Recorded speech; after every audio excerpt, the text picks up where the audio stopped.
Publicidade restrita.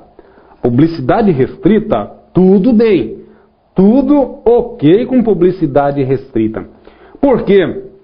Quer dizer que existem alguns valores por trás dos atos que são relevantes para que eles não apareçam, para que eles não sejam escancarados. Por exemplo, um grande ator famoso que queira ou que está se separando ou divorciando ou está anulando o seu casamento.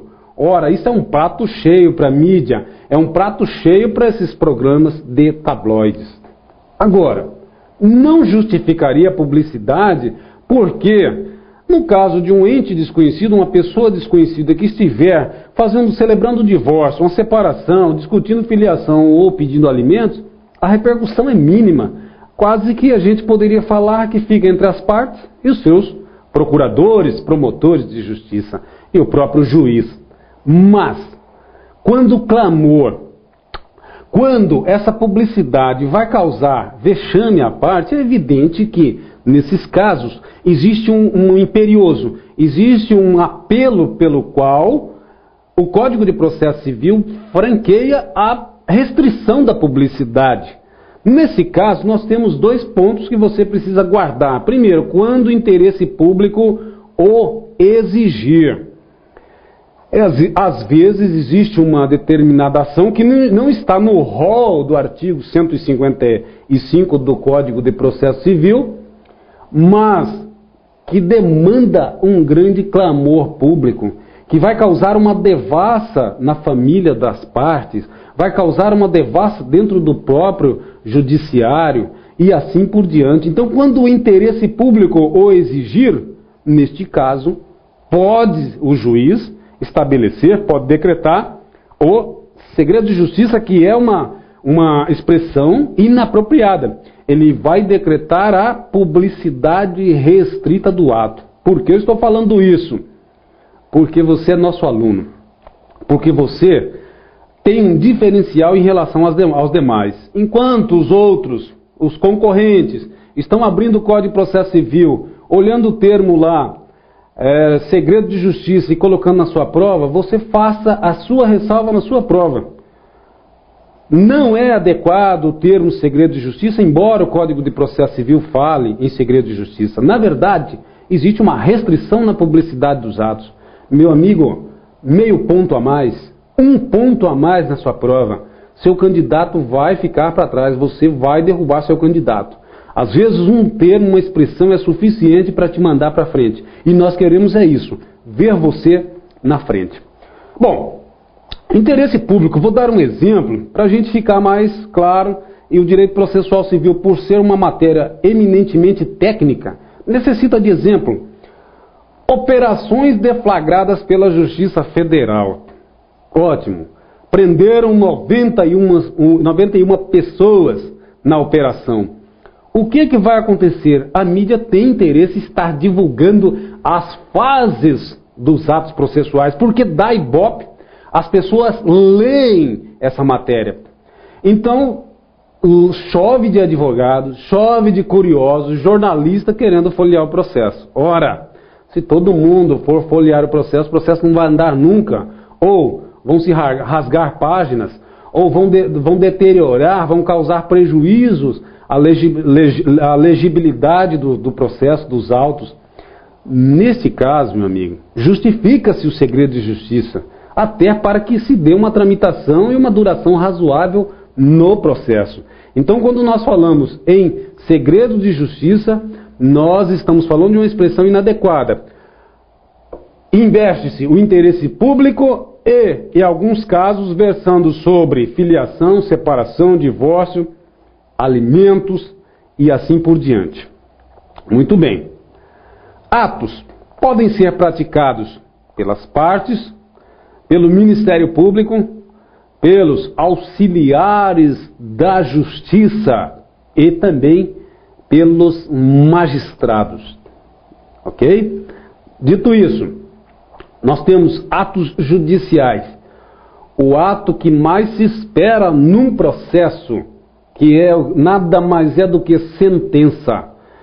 Tem advogado que diz, olha, eu prefiro que o juiz sentencie erroneamente, dê uma sentença errada, mas sentencie. Porque se ele sentenciar, estará se passando, superando fase de ato processual. Todo mundo quer o início, o desenvolvimento e o fim do processo. A marcha processual, quanto mais célere possível, melhor para as partes. As partes buscam a pacificação, o processo busca a pacificação, a lei busca a pacificação. Então nós temos uma das formas de avançar no processo é a sentença. Um grande equívoco, um ponto de equívoco aí dos candidatos. Nós vamos abordar mais um pouco, mas já dá para a gente ter uma preliminar. Sentença nem sempre põe fim ao processo. Então não vamos pensar que a sentença é o ato que põe fim ao processo. Essa era uma definição do Código de 1973. E na verdade isso não é uma verdade. Isso é uma meia verdade. Sentença não põe fim ao processo, mas sentença tem objeto. E o objeto dela é a análise do mérito. Se ela não puder analisar o mérito, ela precisa ser prolatada numa fase que antecede o mérito. Isso é importante para você que vai fazer OAB. Isso é fundamental. O juiz só vai adentrar a uma sentença de mérito se ele superar pressupostos processuais e as condições da ação. Somente nesses casos ele vai adentrar o mérito. Se a sentença resolve o mérito, nós temos uma sentença definitiva. Se ele não resolve o mérito, nós temos uma sentença terminativa. Ok, dito isso, decisão interlocutória é um outro ato que o juiz pode e deve prolatar, deve praticar. Decisão interlocutória. Interlocutória porque ela é intermediária. Bom, quando eu vou ter decisão interlocutória? Olha, toda decisão que o juiz prolatar, toda decisão que ele prolatar e tiver conteúdo decisivo, é uma decisão interlocutória. Mas, professor, quando é que eu vou saber que essa decisão tem um conteúdo? Ela tem repercussão de decisão? Ela decide alguma coisa? Simples, muito simples. Analise a repercussão dela no patrimônio ou na pessoa da parte que está recebendo aquela decisão interlocutória. Vamos dar um exemplo para facilitar. A parte requer produção de prova testemunhal na fase em que o juiz intima para especificar as provas. Intimou para especificar provas. A parte requer a prova testemunhal, oitiva de testemunha, designação de audiência de instrução e julgamento. Se o juiz indefere essa produção de prova, olha a consequência disso para a parte. Ela vai ter o seu direito cerceado. Portanto, nós estamos diante de uma decisão interlocutória. Ok? Agora, vamos pensar diferente. Vamos pensar diferentemente. A parte requer a produção de prova, requeriu a produção de prova, o juiz defere a produção de prova. Em uma outra oportunidade, ele designa audiência. Audiência para o dia 20 de março de 2015. Ora, nesse caso, eu pergunto para você qual a consequência dessa decisão. Apenas marcou uma data futura para a audiência. Não há como você falar que isso é uma decisão interlocutória. Ela não tem repercussão processual relevante. apenas está se marcando uma audiência, designando uma data. Então não se fala em decisão interlocutória. É esta figura seguinte aqui: despacho de mero expediente. Ora, por que nós colocamos despacho e despacho apenas e não despacho de mero expediente? Pelo seguinte: o Código de Processo Civil, a doutrina hoje, fala apenas em despacho. Não se fala mais em despacho de mero expediente, despacho ordinatório. Falou que não é sentença, aí é a exclusão, você vai usar a técnica da exclusão. Não é sentença, não é decisão, é despacho. É um simples despacho, ok? São atos, os despachos são atos que dão impulso no processo. Muito bem. Mas existe uma discussão muito grande nos tribunais. As pessoas acreditam que os grandes feitos, as grandes peças, os grandes atos é que impulsionam o processo, quando na verdade elas estão equivocadas. O que atravanca a marcha processual é, na verdade, pequenos impulsos que devem ser dados pelos auxiliares da justiça. Por exemplo, a parte peticionou, o juiz recebe a inicial, o juiz despacha a inicial mandando citar. A outra parte, o réu contesta a ação, apresenta a sua resposta e o processo fica parado, porque o juiz tem 10 mil processos, 30 mil processos para analisar.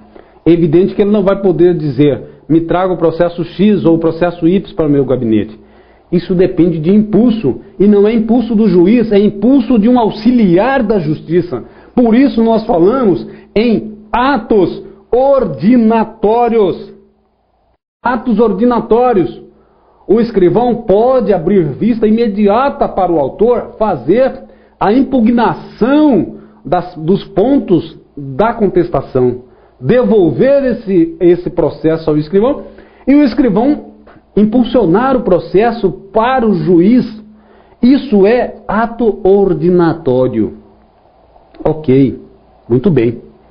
Agora, muito cuidado.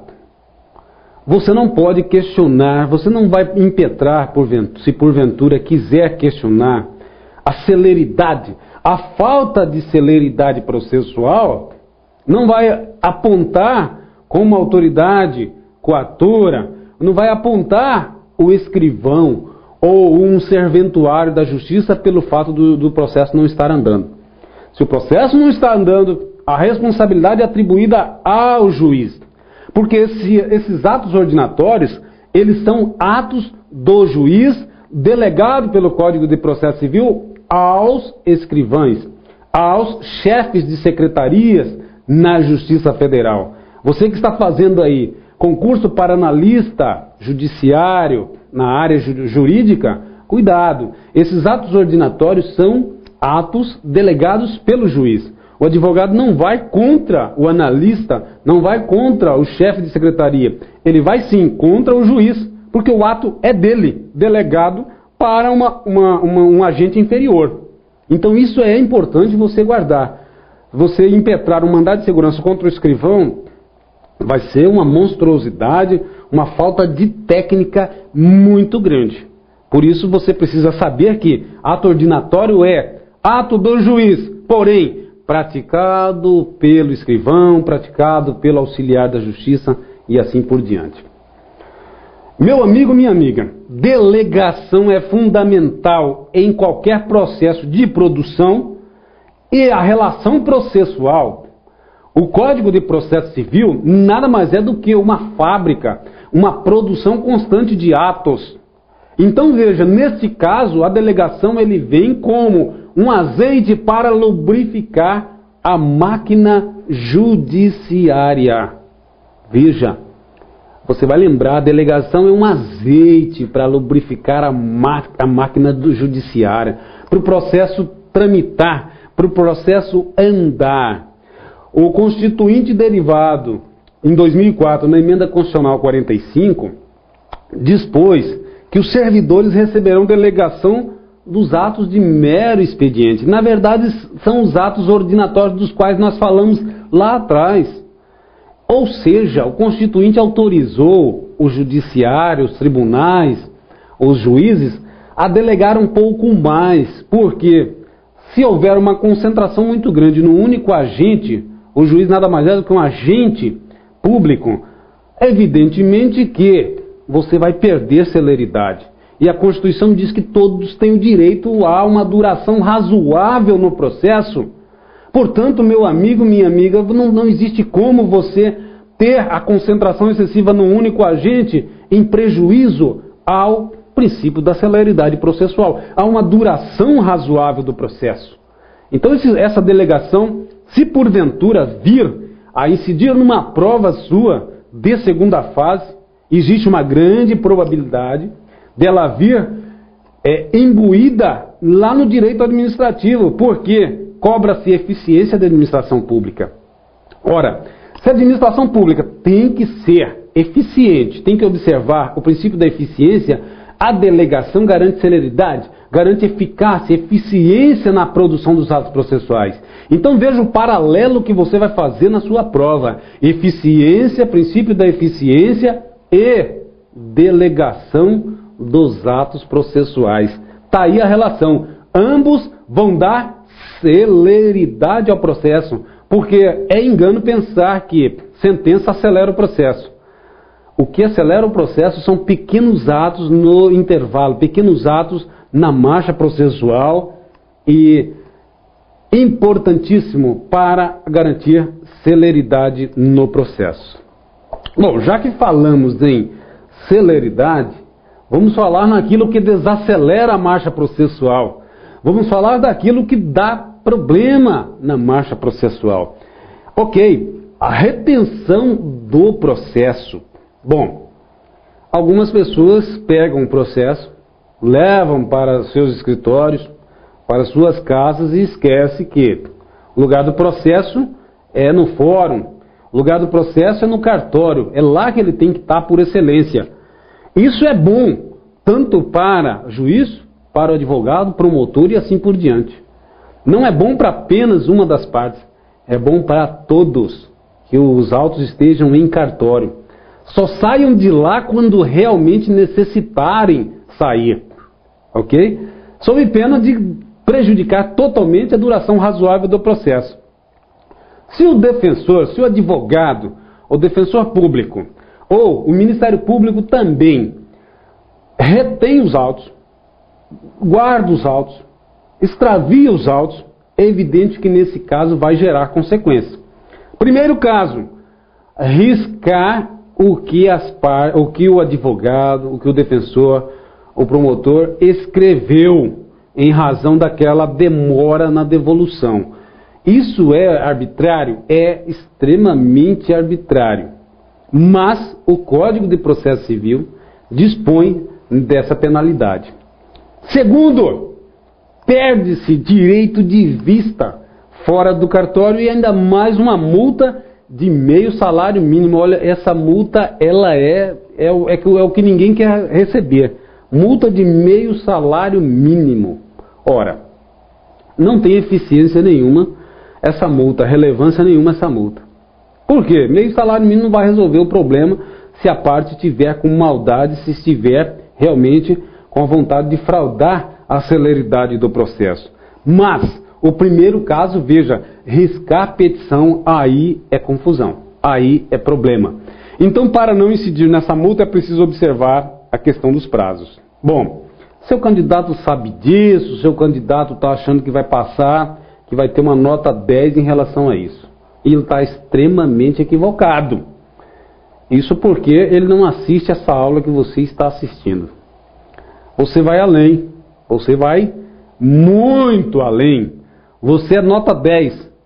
E para você ser nota 10, você precisa abordar a seguinte situação. Nas aulas anteriores nós tratamos disso, mas toda interligação de assuntos, nós temos a responsabilidade de revermos e trazermos isso para você novamente. Então veja, neste caso, se há retenção do processo, o defensor, O membro do Ministério Público e o advogado não vão se sujeitar a essas penalidades, a multa. Ele não vai se sujeitar à multa. Por quê? Porque tanto o defensor, como o Ministério Público, como o advogado, a sua atuação está regida por lei específica. Então veja, existe um choque, um confronto de norma aí. Seu candidato não vai até aí. Ele já parou lá. Vamos para frente. A jurisprudência do STJ, pacificada. Jurisprudência pacificada diz, olha, nesses casos, os órgãos que fiscalizam a atuação desses sujeitos do processo, Ministério Público, defensor e advogado, eles vão ser responsáveis pela atuação e pela abertura de processo disciplinar contra essas pessoas que retiveram os autos indevidamente. Correto? Então veja, no caso da multa em específico, não se aplica multa a advogado, membro do Ministério Público ou defensor público. Por quê? Existe uma legislação específica para isso. RESP 106.330, Estado do Paraná. O artigo 196 do CPC colide com o Estatuto da OAB. Portanto, a OAB é responsável. Você tiver, isso aqui é uma questão com grande propensão para cair no exame de ordem. Quem vai fazer o exame de ordem aí, segunda fase, cuidado. Dê uma olhada nesse ponto aí, porque isso periga. Isso pode despencar. Isso não vai cair. Pode despencar. Se despencar, derruba meio mundo. Derruba muita gente. Mas não vai derrubar você porque você é nosso aluno. Bom,